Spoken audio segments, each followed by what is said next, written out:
Hi everyone, it's Emily and I'm back sharing another store review slash haul video. And I first want to apologize if I sound a bit under the weather. I've been sick for the past week after coming back from a short conference work trip. But I wanted to share a quick video on some things that I picked up from the Bandai Namco's winter sale. So they had some pretty good game discounts. A lot of their PS4 games were all around $10. And they also discounted the Switch game that I was eyeing for quite some time, along with free shipping. So this is the package, and it is a bit rough, as you see here. So unfortunately, I think this package has been through a lot. The past week it's been in transit. So I placed this order back on the 12th, and today is the 20th. So it took just a little bit over a week to arrive to me. But that's enough for the intro. I'm going to open this and share what it looks like inside. So it looks like they used no bubble wrap, unfortunately. And on the listings, I did select that I wanted the standard editions for all these PS4 games. So it does look like a few of these ended up being the greatest hit games. Still a little torn about how I want to go about, I guess, the labels on my PlayStation collection. I know a lot of people don't like the hits versions because aesthetically they don't really match with the standard editions, which I think is understandable. However, if they actually revise the discs on the hit versions versus what they released day one, I want to say that's probably more favorable nowadays, but it's hard to say. So I'm just gonna share these all in one go and then talk about them individually, about why I decided to pick these up. Though it's probably no surprise because these are all basically JRPGs. So the first one I have is a Tales of game. So I have Tales of Vesperia, and this is the PlayStation Hits version. And that ended up being $10 during the sale. And I picked up another Tales of game, Tales of Vesperia here. Looks like just the standard day one edition. And then lastly, for PlayStation 4, I picked up Code Vein, which I believe was also $10. And then for my PS5 title, I picked up Scarlet Nexus.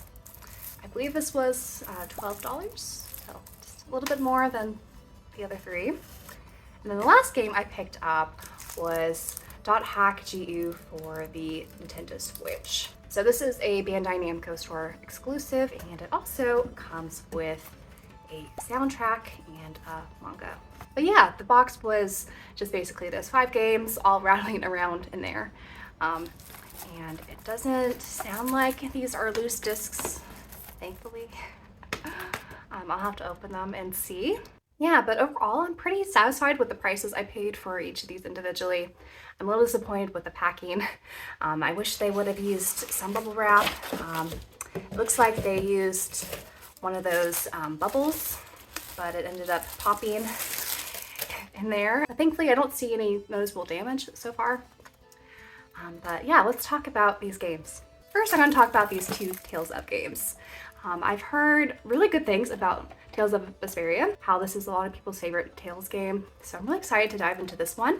I've heard fewer good things about Tales of Vesperia, but I've been wanting to actually just dive into the entire Tales of series, and even if there are a few clunkers in the series, I want to experience it as a whole, just because of how many good things I've heard about this particular JRPG series. And it'll be interesting also to see kind of the evolution the series has gone through because of how many different iterations and types of things that they've tried over the years. The series is a little bit intimidating, but I'm sure if I kind of jump around, it should be still a fun time.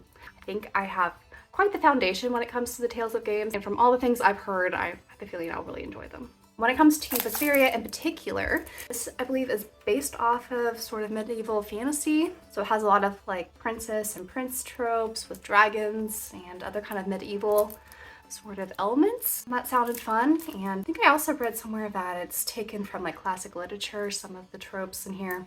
So I have a feeling that even though there's not a lot of praise for this particular title, there's still a lot of enjoyable elements to have here. Vesperia, on the other hand, I don't know too much about the story, but I have heard It's again some of people's favorites, and it does kind of deal with the clashing of emotions and things that come out, I think, during the combat system, which sounded really interesting.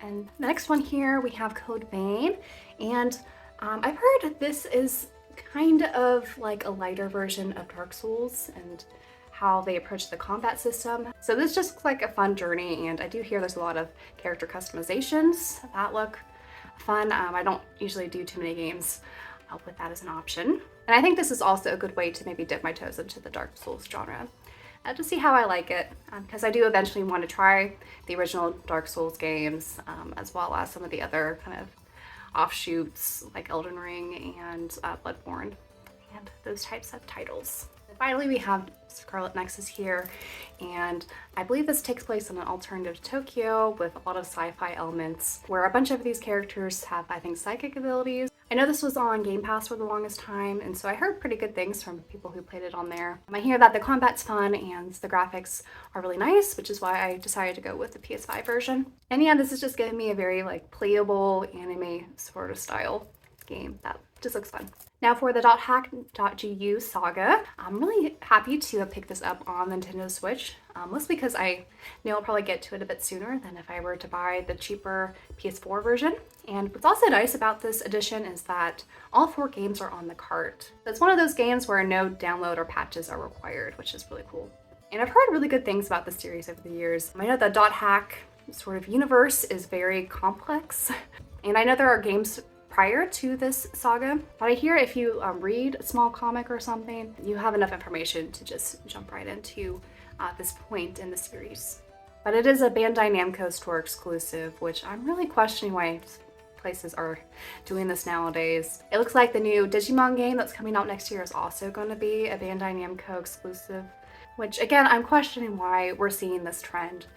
Especially recently with Square Enix and the Final Fantasy Pixel remasters and that whole entire fiasco. I'm really not liking this direction that we're seeing.